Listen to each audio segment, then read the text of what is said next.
December 13, 2022 marks 20 years since The Legend of Zelda Wind Waker was first released on the GameCube. This game came out exactly 20 years ago, that is correct, and that is also insane, because I remember playing this back in the toddler days, and it has changed not just who I am as a person, but also how I play games to this day. This isn't going to be a review, I just want to share my memories and stories of the Wind Waker, how I got into this franchise, what got me into this game, and kind of why exactly it's so important to me. So sit back and relax, because we're going to travel back to the year 2002. Part 1, the beginning. So back then, we didn't really have access to the internet or like video game magazines or anything, let alone a lot of cash to be buying any video games, right? So most of the things that we got were all kind of given to us from friends. So for example, my mom's friend gave us a Super Nintendo with Donkey Kong Country 1 and Donkey Kong Country 2. That was awesome. Like, I was happy to play anything. I didn't know what was new or what was old. I was just enjoying the experience. But growing up, most of my friends either had a PlayStation 2 or an original Xbox, right? I didn't know anyone who also had a Super Nintendo, so I couldn't just ask them for any recommendations or if I can borrow any of their games. That was until I met one friend. I like to call him Mayonnaise, right? My friend Mayonnaise here, the moment he told me that he also had a Super Nintendo, everything changed, right? We became best friends right there on the spot. And I remember going over to his house and seeing on his TV, he had an entire stack, maybe like 10, maybe 15 Super Nintendo games just kind of lined up like that. And I was amazed. I'm like, what the turd? Look at how many games you have. I only have 2. What is all this? And what's kind of funny, underneath all of these stacks of cartridges, I still remember to this day, he actually had a piece of cardboard just like stacked underneath. It was actually passwords written down for Mega Man X, because back in those days, either the game saved onto the cartridge itself, or you had to write these down so you can input it to the game later. He had like Star Fox on there, he had Super Mario World, Super Mario Kart, he had Mega Man X, I think Super Metroid, Magical Quest starring Mickey Mouse. That name might sound kind of derpy, but the game itself, top notch, would recommend. And I'm sure he had other games too, right? Like all the popular ones pretty much. But the one that's important to today's story is that he also had The Legend of Zelda Link to the Past. He had the cartridge there and he already finished the game. And when I asked him about it, he was more than excited to show me, right? He put in the cartridge and he's like, Jakub, look, this is what you do, right? You're this character here and you run around this world and you have this giant sword. You can attack enemies, you can run fast, you can drop bombs. Then you can go to this other place in the world. There's a map, you can have portals. And basically he was just explaining everything he could do in this game. But back in the toddler days, I was a completely different person. I didn't have any patience, and I also didn't really have any experience with those kind of adventure games. I've never seen The Legend of Zelda before, right? Like, this was my first time actually seeing this franchise. Like, he already unlocked everything you can in the game, and so he wasn't really showing me basically the main mechanics behind Zelda, like solving puzzles and going into dungeons, and pretty much why Zelda is so fun, to be honest. And it's not really his fault, right? He was just kind of doing his best, but at the same time, I will be honest, I wasn't really that interested in Link to the Past, and I kind of thought it was a bit boring. And so Link to the Past is kind of my first Zelda experience, but just how quickly, I was shown this new franchise, I also kind of quickly just dropped it too. Which brings us to part 2, the shift. Many years have gone by, and I remember my mom's friend coming up to me and asking, hey Jakub, do you want to go to Best Buy? Back in the toddler days, even now, right? I love electronics, and so Best Buy was kind of like the store, like the store to go to, because you see all of these new things. I'm like, oh, you got cameras, you got computers, you got all kinds of different stuff, games. And so I'm like, yeah, I want to go. I don't remember exactly what the occasion was. I don't think it was a holiday. I don't think it was anyone's birthday, but I don't remember. But what I do remember is we went to Best Buy, right? It was just me and him. And when we were there was like 3 shelves of GameCubes, just like complete consoles boxed, right? And so I was really happy because I was like, oh, wait, are we getting a GameCube? Or like, what are we doing here? And yes, we did. That's exactly what happened. We got a GameCube, but we also needed a game. And so I'm looking around the shelf and I remember seeing, I was like, oh, I recognized this character, and I picked up Super Mario Sunshine. And then when we got back home, I remember sitting there, right, in the living room and opening the box. And immediately I was kind of like taken aback. I'm like, wait a second. What is this? Not only we have Super Mario Sunshine right here next to the bag that we bought, but also, just mysteriously, there was a copy of Wind Waker in that box already. I don't know if it was some kind of special like deal or whatever, right? To this day, it's a mystery. I do not understand why Wind Waker was inside the GameCube box. And it's something I've been trying to figure out ever since. But anyways, I was just excited. I'm like, oh, now we have 2 games. I remember this franchise. My friend Mayonnaise, he, Link to the Past. I think it's the same Zelda. My brothers were excited too, right? We got a new console. We were very happy to set it up, plug it in. And so I put Super Mario Sunshine into the GameCube, and we couldn't be more than excited to start playing. But right away, something was a little bit off. Like, I remember when we played Super Mario World, you kind of just turn the game on, started, and then bam shalam, you were right into it, right? Like there was no kind of waiting, you just went into the game. Whereas with Super Mario Sunshine, it had cutscenes, right? And not just any cutscenes, they were long cutscenes. I might be a little rusty, but from what I remember, these cutscenes, I don't think you could have skipped. They were pretty long and you had to wait quite, like it was mind-numbingly boring back in the toddler days just to sit there and wait before the game finally starts, right? And that was a huge problem because we just wanted to play. We have a new console, we just want to play. And I remember we were just like mashing the A buttons really fast, trying to make the dialogue and everything go faster. Because in our mind, it's like, all right, if you press the button faster, then the cutscene or the people talking, they're gonna be moving faster. Like I said, like we just wanted to play the game, not sit through this, whatever Mario going to jail or something. Felt like it never ended, right? Eventually, we finally started and bam shalam, we're in. We were so excited, we're like, oh, look at this. There's FLUDD, you can fly around like a hover boost. You can use water as a weapon. Oh, this is cool, it's 3D. It looks like real life. And so we pretty much played for hours, right? Like we got through so many levels and just kind of enjoyed the entire experience. But unfortunately, we had school the next day. And so we had to go to sleep at a certain time.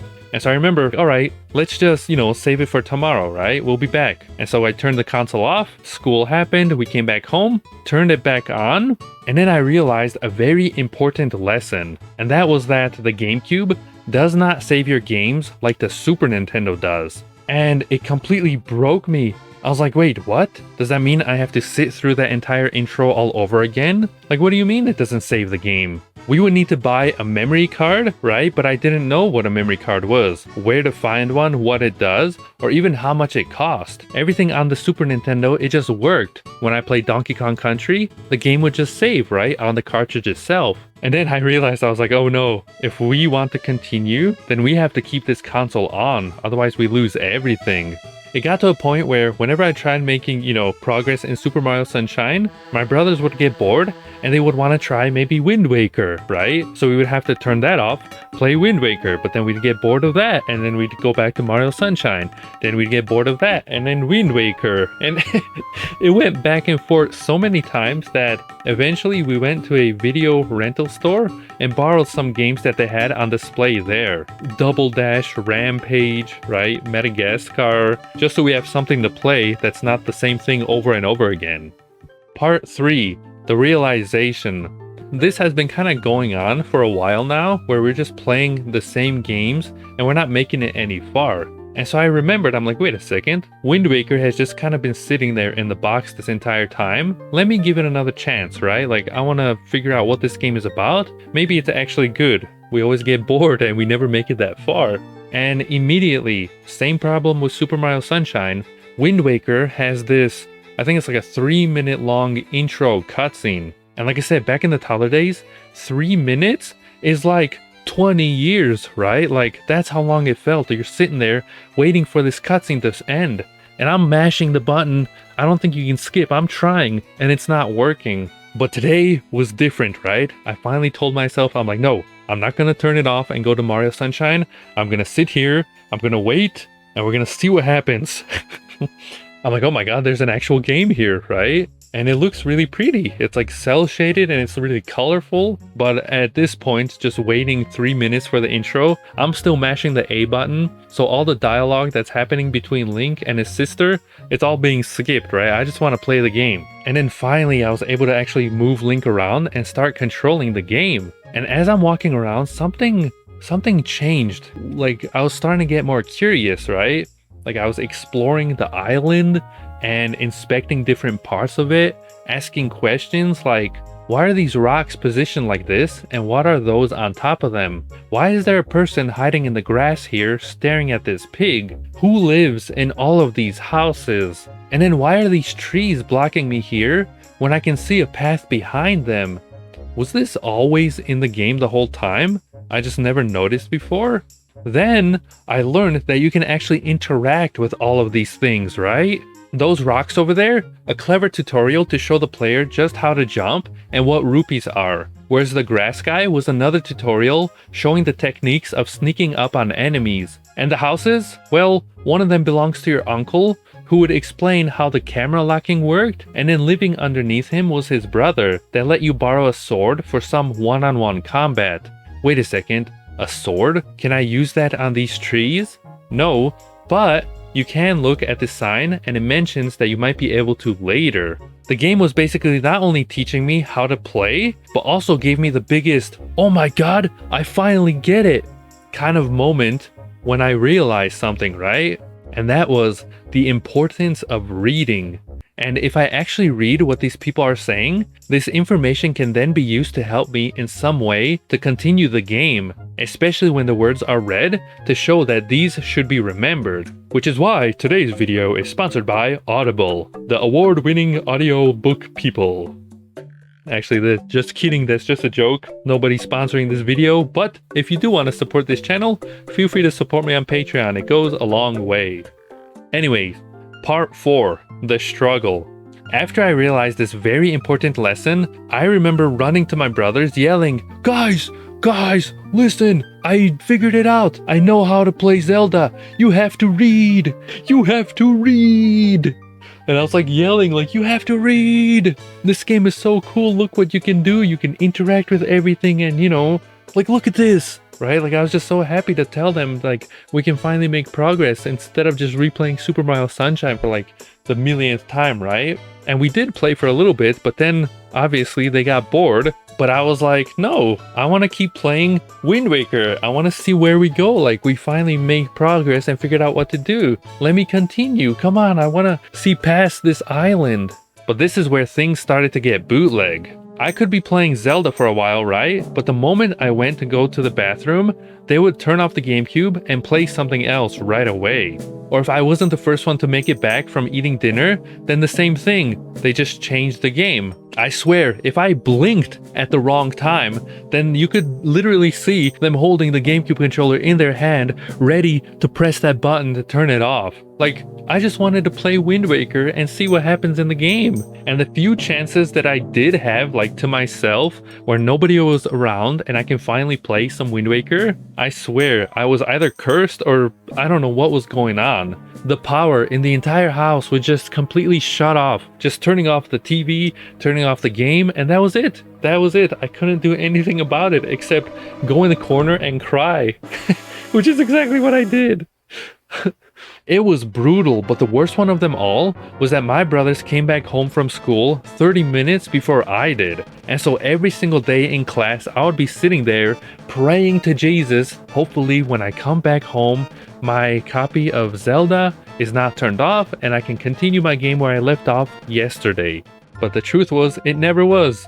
They always got to it, they always turned it off, they always switched the game, and it was a never-ending cycle, right? It was battle between my brothers and I, right? Like, I know we just want to play the games and stuff, but like, let's play it together so we can finish one game and then go to another one, right? Like, it was driving me crazy. Now, my timeline might be a little off, so I don't remember exactly everything how it is. I think eventually they started getting bored and went back to playing on the PlayStation 2. Because we already had some games on that console. And so I used this to my advantage and created a plan, right? I took the GameCube, brought it to my room, as well as this mini tiny TV that I had. I put it all the way into the far corner of the room, set everything up, and then I also pushed the mattress to the far corner of the room. I pretty much built like a force field to keep everyone away just so I can play Wind Waker and actually make it through the game, right? To me, this plan was perfect. Nobody can bother me, I can play my game, and everything is all good, right? Like, I'm gonna close the door when I'm not around, and I'm gonna finish this game once and for all. At least so I thought. And this game is pretty huge, right? You have this entire ocean to explore on a boat, and a talking fishman that marks the map for you. So with how many times I had to replay the same sections of Wind Waker over and over and over again, I eventually just started collecting enough rupees where I could buy enough fish food, go to this fishman, have him unlock a new section of the ocean, and then mark that island on my map. And no matter how many times my brothers turned the console off, I went one section at a time, took a piece of paper, put it on the TV, and eventually was able to trace out the entire map of Wind Waker on my piece of paper. Now I had like a portable map. I was basically speedrunning Wind Waker before my brothers noticed where the GameCube was and tried to completely sabotage me all over again. This eventually became less frequent the longer I was hogging onto Wind Waker, but it didn't make it any less painful every time they restarted my game. Breaks my heart. Eventually, I managed to save up some money from birthdays and Christmases and bought a memory card. That's right, a GameCube memory card. It was like $30, but I needed it. Apparently, I had some extra cash too, and I was also able to get Game Boy Advance Link Cable, Sonic Adventure 2, and Sonic Gems Collection. So he had even more games to play. And I felt like the king of the world, right? I had not only this memory card I can finally play and finish Wind Waker, I also had these new games. Look at me over here. Yeah! How awesome is that? And I remember very well telling my brother that how awesome would it have been if Nintendo made this link cable kind of like a replacement for a GameCube controller, where if you plugged it into like Double Dash or something, a second player can join in and play. It wasn't until a million years later where I guess Nintendo kind of used this idea for the Wii U. Eventually, with this memory card, yes, I no longer had to worry about keeping the console turned on anymore, and I can finally explore in Wind Waker's unique characters, puzzles, dungeons, side quests, and that like complete feeling of freedom that you got the first moment you set sail out into the ocean. It was insane, right? Like, it kept me coming back for hours and made all of this struggle completely worth it. But I'll actually share more about, my thoughts on Wind Waker in a future video. Which brings us to part 5, the aftermath. And so even though this was my first Zelda experience all those years ago, the fact that I was able to realize and get so many mechanics out of this one game that have completely changed how I play video games to this day, it kind of showed me that video games can be more. They can tell stories, and you can play certain ways, you can explore how you want, and you can get rewarded for that too. And it was awesome. And nowadays, I can say that The Legend of Zelda has become one of my favorite series and the only franchise I have completed every single game for. I also have a number of different merchandise like books, socks, clothing, this shirt over here, and even got to experience The Legend of Zelda Symphony of the Goddess concert so many years ago. And I still want more, right? All thanks to this one game. But it doesn't end there. As in 2013, Nintendo revealed that Wind Waker was getting an HD port, releasing on a special edition Wii U bundle. I didn't know anything about this as I was spending the entire summer with my grandparents in Slovakia, completely offline from the internet. And it wasn't until when I came back when Sheppy T actually asked me, "Hey, have you heard that Nintendo is bringing out Wind Waker on the Wii U?" And I was completely surprised and pre-ordered that bundle right away, which then turned into the first episode of the Slovak Mountain Man show on my YouTube channel. Happy 10-year anniversary, Wii U! I still think you're awesome, even if a lot of people don't agree. And let me tell you, I didn't know it was possible for Wind Waker to get any better, but somehow Nintendo improved many aspects of this game as they did exactly that. The cell shading has survived the test of time, and looks amazing in widescreen. Or now, you're able to sail around the ocean even faster using the new quick sail, making it feel that much more exciting. Or the fact that there was a literal second screen in your hand with the Wii U gamepad that acted like a portable map or can be used to play Wind Waker without a TV on. It was awesome. But by far, my favorite aspect of Wind Waker HD was the tingle bottles and the use of Miiverse.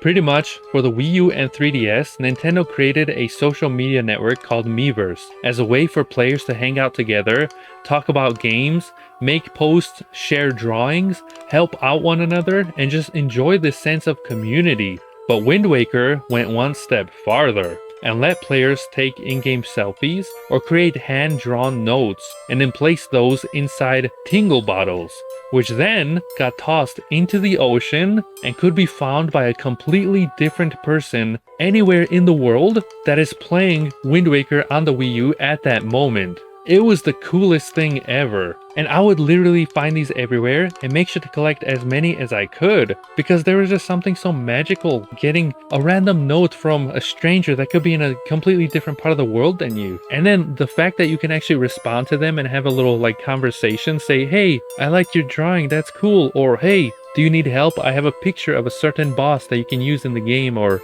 it was just so cool. And I made so many of these cheesy doodles on Miiverse, so I hope, somebody, whoever got a chance to read those, at least got a hoot out of them whenever they saw one of my drawings show up in the game. And sadly, with how the Switch is now, right, that entire sense of community just isn't there. And I don't think we'll ever get that kind of special experience ever again. Out of all the memories that I have shared here, I will say my favorite one though, it's probably the time when I let my babe borrow this game so she can experience the Wind Waker for herself. And I remember when she opened the gift, she literally froze. She was just looking at it and asked me Jakub, is this your copy of Wind Waker?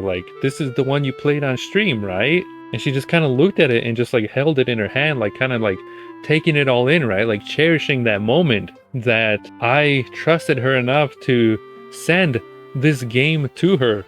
Very important item in my life, something that I don't take very lightly. I don't let people borrow my games. I've had bad experiences in the past, and so seeing her reaction, right, just how happy and thankful she was, that kind of brought a little tear, it made me happy and it grew my heart 3 times that day, let me tell you.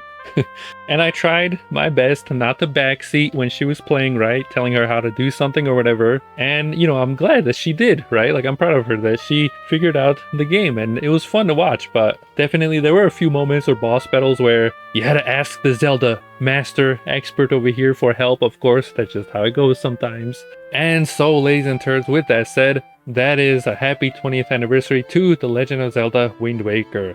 A very special game to my heart, and those are all my stories that I came to mind to share. And here's hoping that Nintendo brings it out to the Switch soon, right? I know it's coming out, not sure when, but I would love to pick it up as well. If I can afford it, of course.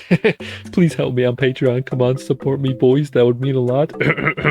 I also, this entire month, kind of remastered my entire 100% playthrough on my channel. If you want to see that, go check it out. And I would love to do maybe a speed run or a randomizer, right, on my streams. If I can figure out how to set that up, I'm not sure. We'll see.